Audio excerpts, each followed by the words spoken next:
But I agree. I think there are some people that we are not supposed to recover. I don't want to recover those people. These people should die. Now, I want to talk about law and order.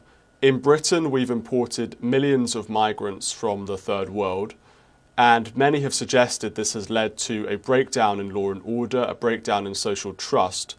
In Brazil, I know you have similar problems. How do you create a high trust society? First of all, Brazil is a country with like very low trust among the citizens. People don't trust on each other, and we must start from something. And first of all, we need to start with law and order, enforcing some sort of behavior. And after that, this kind of behavior becomes a self-discipline, and self-discipline becomes, after a while, culture. We need to create a culture of trust. When you walk around in some towns in Brazil, people sometimes don't behave properly. Sometimes people are noisy. Sometimes people are violent. It's also because of a culture that we start to believe, especially from the 60s and the 70s, that we are very extroverted, funny people, and the world see Brazilians as that kind of party people. And when you put it together with lack of law and order, and also when you join to this element the fact that the crime, especially the cartels, risen to power in many cities, then we start to have like a mix that's pretty complicated. So first of all, we need to destroy the cartels. Second, we need to enforce law and order. And third, the elites, the top of our society, should behave properly, because also we have a problem in terms of elites, cultural problems. And I think we can start to raise a culture that's based on trust and correct behaviors. In El Salvador, President Bukele has arrested tens of thousands of gang members and criminals and put them in these vast prisons across the country. This has come under some criticism for supposedly hurting human rights against the criminals or those accused of being a criminal.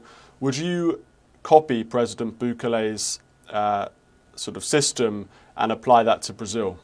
Well, in many ways, what we must do is kind of the same thing Bukele has done in El Salvador. The situation here is different because the extension of the the crime operation from those cartels is much higher, much bigger in Brazil. I'll give an example. They are not only occupying chunks of the Brazilian territory, but also they are inside the police, they are inside the judiciary system, inside the political system. So we must use not only force to put them out of those areas. And we have the force, our police guys, they are really, really good on it. Actually, we need to change the legal system of Brazil, but also use intelligence. So we need to dismantle the financial organization that those guys have also that works behind the curtains. So I know they have very strong ties to our judiciary system, and we must use like political intelligence to destroy it. So I think this Brazilian situation is, in terms of the way we use the strength, it's not a big concern. We can destroy them like easily in a matter of months, having a proper legislation. The question is how to enforce it against the institutional work that those cartels are making in Brazil. We have a strategy for that, but most of all, like let's say we're gonna be just like Bukele in 60 or 70% of what we are gonna do in Brazil. In principle, do you agree that locking up a small percentage of the population massively reduces crime? Because that's essentially has been the El Salvadorian model, where you have a very small, sort of relatively small population who are committing almost all of these violent crimes. Do you agree with that principle of targeting those people and things will get a lot better? For sure. The people who commit crime, they are reincidents. They used to commit the same crimes a long time. They are also the same people in the same areas. We know where they come from. We know how are the families where those people belong. For example, most of them are young men coming from families who lives in poor areas without the father figure. They don't have a present father when they are young. So those boys are used to be like cooptated by the cartels, and they become the young criminals, the young workforce that starts to work for the cartels. So when we intervene, we put that kind of guys who are like part of those cartels in jail. We change the penalties for violent crimes, so we raise the penalties a lot, the time people spend in jail, and also the reinstance, the fact that a guy commits like crimes in series should be punished like much more than we are already doing in Brazil. In Brazil, reincidents are not properly punished, so they know that they are rewarded by a very weak legal system. So for sure, it works, and it gives an example. Also, there's a professor that made a study in Brazil showing that interviewing like people in jail, and they were saying, look, if there's like a penalty that will put me in jail for the rest of my life, I will not commit crimes anymore. I don't want to stay here. So they feel that the Brazilian legislation right now is easy, but if it changes, they will not commit crimes. I think it's just like everywhere. It's not a matter of Brazil. It's everywhere. What about the death penalty? Do you support the death penalty for serious crimes? Yes, I agree with that penalty. Sometimes it's a taboo. It's like in the under this Brazilian constitution, it's not possible unless we completely change it. But I agree. I think there are some people that we are not supposed to recover. I don't want to recover those people. These people should die. Are you a fan of Lee Kuan Yew and his reforms in Singapore? He was famously enamoured by the British high trust society of the 1940s and 1950s, and he applied the same, or this kind of model to Singapore, which was incredibly authoritarian and had no there was no toleration of even low-level crimes like spitting in the street and things like that. Are you looking to him for inspiration? Lee Kuan Yew is a great inspiration, I think, for everyone in this new right-wing movement across the world, because he was someone who created that kind of like first law and order. The law and order create a behavior. The behavior becomes a discipline, and this discipline becomes a culture. But first of all, it must become as a taboo, and a taboo must be reinforced with force in the beginning. And we even have experience like that in Brazil. We have like a town from the 19th century in Brazil that received a law from the emperor that if people like don't clean their houses, the front of their houses, they're gonna be punished, they're gonna be fined. So what happened? People, first of all, they were afraid, so they were cleaning the streets, and it was a very poor town in the north of Brazil, very poor town. And it became a discipline, and now it's a culture. Is one of the most beautiful towns in the north of Brazil, even though it's not a rich country. But just because they have a discipline, the town is much better, so it attracted better people, and the town became richer than the towns in the same area, which is like a kind of desert in the north of Brazil. So it works. It's a formula that makes sense, and it created also a high trust society, and let's say in the middle of one of the poorest areas in our country. So for sure, it's a model that we should uh, explore. You should use here in Brazil. Brazil is a vast country with a huge population, obviously a lot of poverty and corruption, and you have these favelas and so on, and as you say, the cartels. Is any of this stuff actually possible in a country of Brazil's size and nature? Obviously, El Salvador and Singapore are very, very small places with very small populations. Maybe it's much easier for a government there to apply these strict rules, whereas Brazil is both geographically massive and also has a huge population. Yeah, yeah. Actually, is not that hard. Our problem is that our elites doesn't have like will or strength to do what must be done. We're talking about like 20, 25 million people living on favelas in Brazil. We have a population of more than 200 million. It's not that we are like totally poor. We're not poor. It's a low middle class country. These people in favela also, they're not like living like in proper slums. It's like poor houses with no proper urban structure. So it's not that we are starting from scratch, starting from zero. We don't need to put down most of the houses. We need to turn them into neighborhoods. So it will cost for Brazil around 900 billion reais. Let's say around not even $200 billion in 10 years to solve this problem. So if we solve our fiscal matters in Brazil and we have political will, we can do it. Like we really can do it. Also, the favelas in Brazil, they were generated by the lack of capability of Brazil to enforce law and order and to build infrastructure, especially during the 80s and the 90s, and also because we had like a population boom happening in those times. Right now, the population is not growing that much anymore, so there's not a lot of pressure over the big towns in Brazil.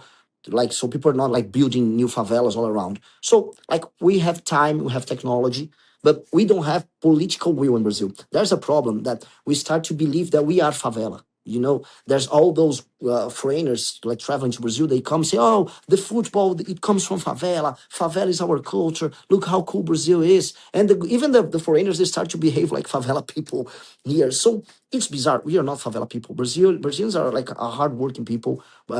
Brazilians live in normal. How we have our proper architecture, which is like some sort of colonial Portuguese architecture adapted to our tropical environment. So we have our culture is not a favela culture. It's just like it's a fact.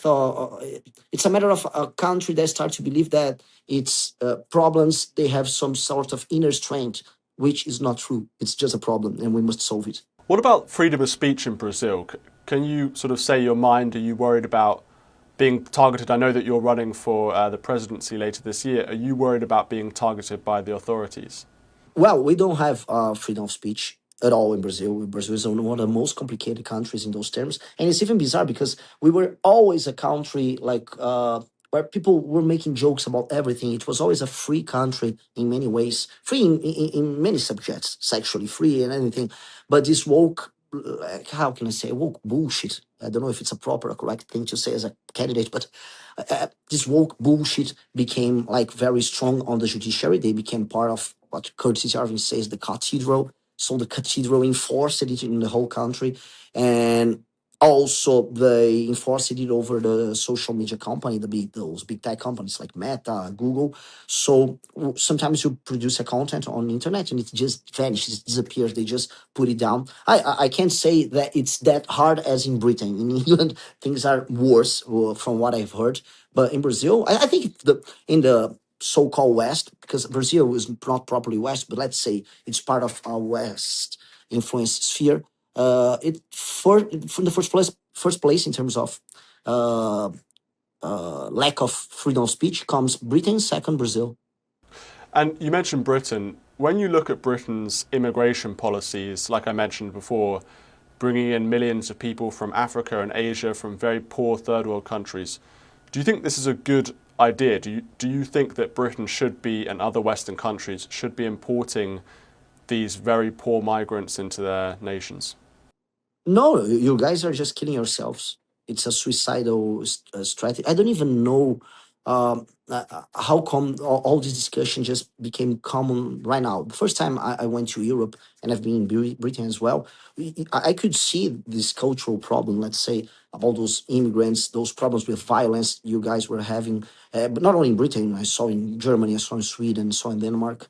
And when I start like talking to like random people, streets friends that I had there, they couldn't say anything. It was in the beginning of the 2000s. It was a taboo. They couldn't say it was a problem, but it was clear that it was a problem. And well, now people are having to deal with the problem when the problem is really big. The problem is big. How you guys will be able to remigrate most of these people, and the fact that many of them are just integrated, economically integrated. So how you will keep yourselves being the country of the Britain, the country of the Anglo, and in the middle of this liberal argument that like nations are just like a condominium where everyone can live. No, nations are a place where your country, your culture, your values, our people live. And people kind of forgot it after the Second World War. Let's say the liberal order post Second World War created a problem for Europe and United States, and it's a problem that you guys have to deal. I really don't agree with the immigration policy that the Western world had in the last 50 years. In terms of the perception of Britain and other Western European countries in Brazil, I'm guessing that most Brazilians don't care about Western Europe, wouldn't probably have very little thoughts on Britain or whatever. But do you think that our standing around the world has declined? Do you think that there used to be perhaps a more respectful view, or kind of people were more enamored by Britain and other countries than they are today? Actually, Brazilians have a very good view of Europe, especially Europe, more than the United States. Brazilians, like, they want to consume and behave like Americans, but they aspire to be like Europeans. Especially in from the center to the south of Brazil, where you had a lot of Italian, some German, Portuguese, Spanish immigration. So people try to like integrate themselves with like European heritage. So it was always okay. Also, like Brazilians practice football, which is the favorite sport in Europe. So we were kind of integrated to this sphere. For sure, like Brazilians start to feel a decline in Europe. Now Brazilians are talking much more about China and much more, and it's natural. China became like a superpower, but the kind of partnership Brazil had with Europe will not be the same with China. China is a different kind of country, and it has a different behavior. So we need to think of how can we reintegrate with Europe, understanding the moments that Europe had, and how can Europe be useful for Brazil and Brazil useful for Europe. Most of the time, like we receive also lots of penalties from France that is not a friend of Brazil at all. France used to fight the Brazilian agriculture internationally on international forums. The French used to like to organize all those international campaigns against Brazil because Brazil burned the Amazon rainforest, which is a lie. Brazil preserves most of the rainforests. It's just like they're just bullshitting, especially Macron, but they use it to strengthen their positions. So Brazil and Europe should like improve their relationship for sure. But Europe, what I feel, is not in a strong position nowadays. And well, it's because of the decisions Europeans took in the last years. Gostou do vídeo? Se inscreva no canal para não perder mais nenhuma novidade.